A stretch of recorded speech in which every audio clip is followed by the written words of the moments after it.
It began on a humid Mumbai evening, the kind where the air clung to your skin and the sea carried whispers of monsoon rain.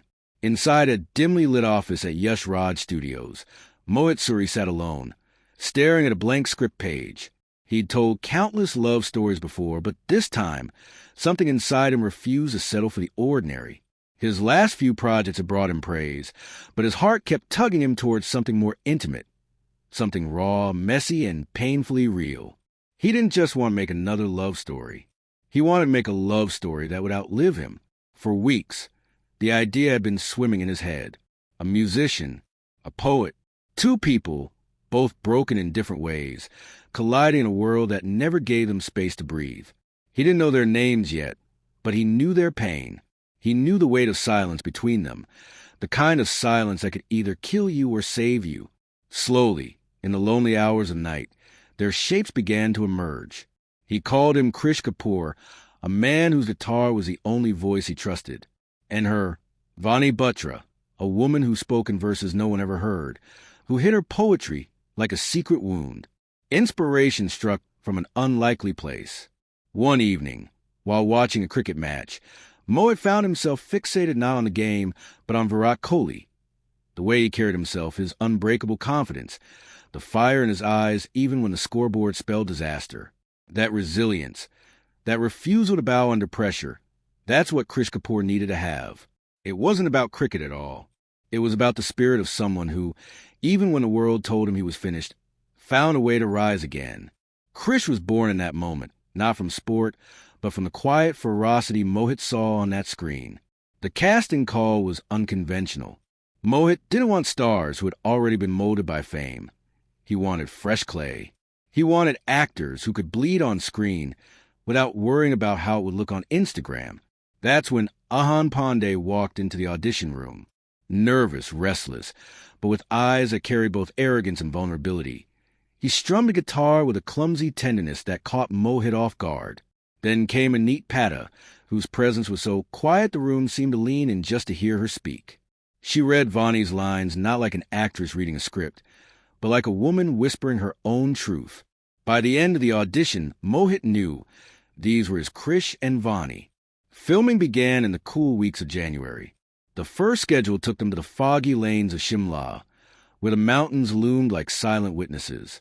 Ahan spent hours with his guitar coach, learning not just chords but how to inhabit them.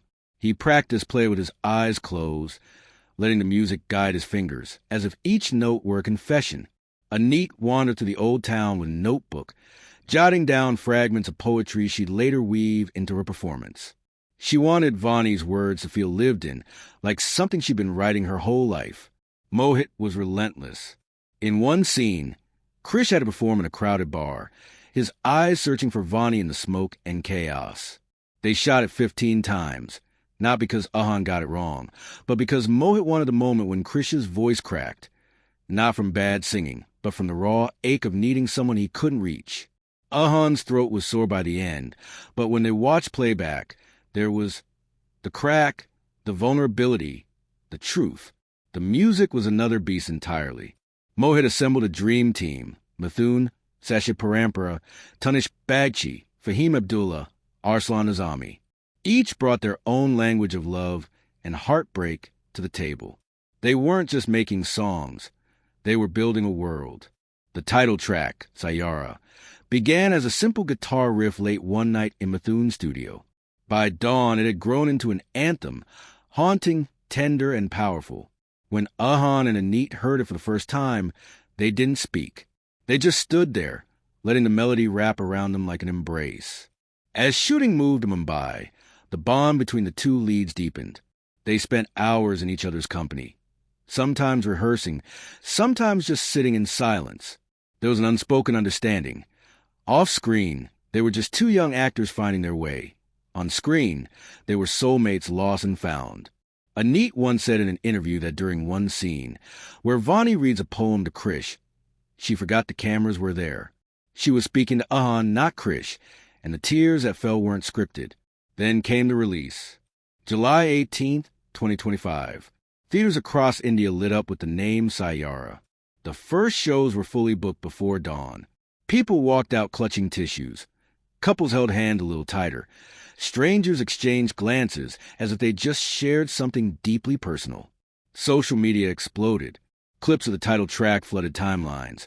Fan edits appeared overnight, and the hashtag Saiyaara began trending in countries far beyond India's borders. In a feat no one had predicted, the song broke into Billboard's global top 10. Box office numbers told their own love story. 300 Indian rupees crore in just 17 days. 500 Indian rupees crore in under 3 weeks. Saiyaara became the second highest grossing Indian film of the year, the most successful romantic film in Indian history. But numbers couldn't capture the way it lingered in people's lives. In coffee shops, you could hear strangers humming its songs. On crowded trains, people stared out of windows, lost in thoughts the film had stirred. For Ahan Pandey, it was dizzying. Just months earlier, he'd been an unknown, his face absent from magazine covers and talk shows. Now his inbox overflowed with scripts, his name whispered in the same breath as stars he'd once idolized. For Aneet Pata, the success was overwhelming in a different way. She confessed privately to friends that she feared she'd never be enough again, that she'd never find another role that let her bare her soul like Vani did. Mohit Suri watched it all from the quiet of his home. He wasn't one for loud celebrations. For him, the real triumph wasn't the box office or the awards that soon followed. It was the messages from strangers who said the film had healed something in them. A young widow who hadn't been able to listen to music since her husband's death wrote to say that Saiyaara had made her pick up her guitar again. A man estranged from his father said the film gave him the courage to call after 5 years. These were the real rewards. But perhaps the most poignant moment came months after the release. At a small charity concert in Delhi, Ahan and Aneet took the stage to perform the title track live. The lights dimmed, the first notes rang out, and somewhere in the crowd, a couple held each other and wept. They weren't thinking about box office numbers or Billboard charts. They were thinking about their own love story, their own losses, their own moments of finding each other again. As the final chord faded, the audience rose to its feet, not because they had just watched two actors perform, but because they had witnessed something honest in a world that so often hides behind pretense. And maybe that was the magic of Saiyaara.